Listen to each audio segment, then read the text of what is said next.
We bring in on this Second Amendment Friday our great friend. He is the president of the Crime Prevention Research Center, John Lott. Mr. Lott, it's a real pleasure to catch up again, sir. Welcome in.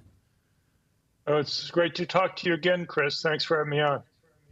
So I guess I'll ask you first, Pennsylvania now seems to be kind of the center of the universe politically. Of course, in fact, I think literally today, if my calendar is right, this is where Benjamin Franklin famously delivered the line, "A republic if you can keep it." Literally this day, many historians attribute it to. Right.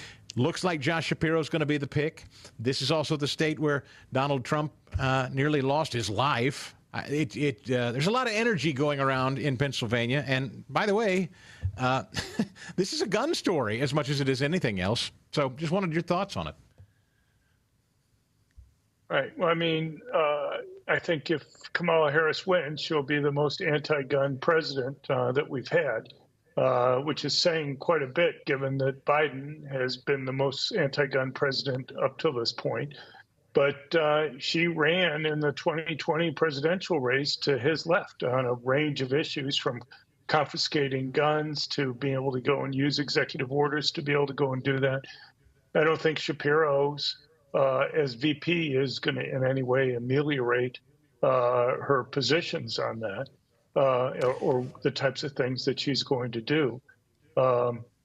So, everything from fracking to hopefully her extreme views on many other things will still make it difficult for her to carry Pennsylvania, even with Shapiro there. They're both, John, this, they're both known as prosecutors, top cops, Kamala, the AG. He was the AG. They're going to run as law and order Democrats. You buying that? Well, hardly. I mean, you can just have all sorts of videos about her calling for defunding the police, her supporting zero bail for people, criminals, her supporting left-wing judges who have released many criminals from jails over the last few years.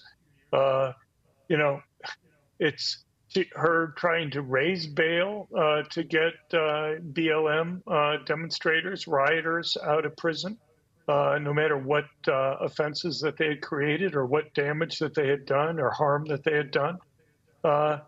She can go and claim now that she's a tough prosecutor, but people just have to go back and pull up video from her. She was a Soros-type prosecutor before Soros got involved with making donations to district attorneys. But she was district attorney in San Francisco. I think anybody who looks at her record there would have to say that she was well to the left of prosecutors and district attorneys nationwide. And surely the same thing happened when she was attorney general for the state of California. I mean, she was interested in trans rights.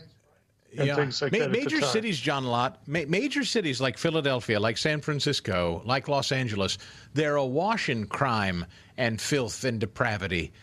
We have seen riots, with the George Floyd riots, which people like Shapiro and Kamala marched in and excused and said we got to give them the space to destroy. Right.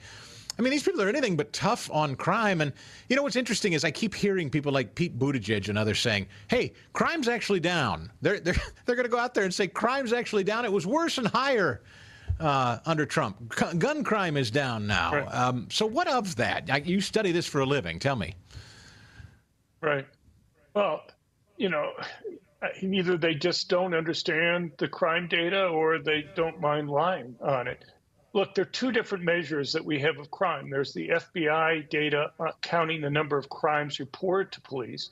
And then you have the Bureau of Justice Statistics data on the National Crime Victimization data, which counts total crimes reported and unreported. And while the FBI data, the reported crime data, has shown some drop in violent crime, it fell by 2% in 2022, for example. The National Crime Victimization data showed a 42% increase in violent crime that year. And it had increased in 2021, even before that. And so it's gone up massively in terms of total crime. And I think most people, if you were going to go to them and say, do you want to look at just the number of crimes reported to police, or do you want to look at total crime? would want to look at total crime. And the reason why those two numbers have diverged is that law enforcement has collapsed in this country.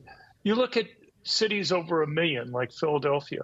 What you find is that in the 5 years before COVID, 44% of reported violent crimes result in arrest. It started falling in 2020, and by 2022, only 20% of reported violent crimes result in arrest. That's over a 50% drop.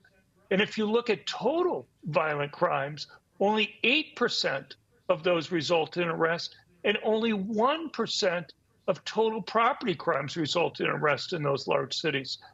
You know, and just because somebody's arrested doesn't mean that they're charged, let alone prosecuted or convicted. And so I don't know how you can say anything other than law enforcement's collapsed. And that's the reason why violent crime has increased. But it also explains why a lot of people have given up reporting crimes to the police. We've known as researchers for decades that the rate that people report crimes to the police is partially related to whether they think anything's going to happen, whether people are going to get caught and convicted. And it also has demoralized the police. If you think that these guys aren't going to be convicted, it also works to reduce their efforts to go and arrest these guys. This is another one of those things, John Lott, much like the economy. I don't know how these people are going to run away from crime and pretend like they're big law enforcement officials when, of course, they're not. John Lott, Crime Prevention Research Center, thank you for your brilliance. As always, quick break here. Chris Stigall in for Seb on America First. Welcome in. Glad you're here.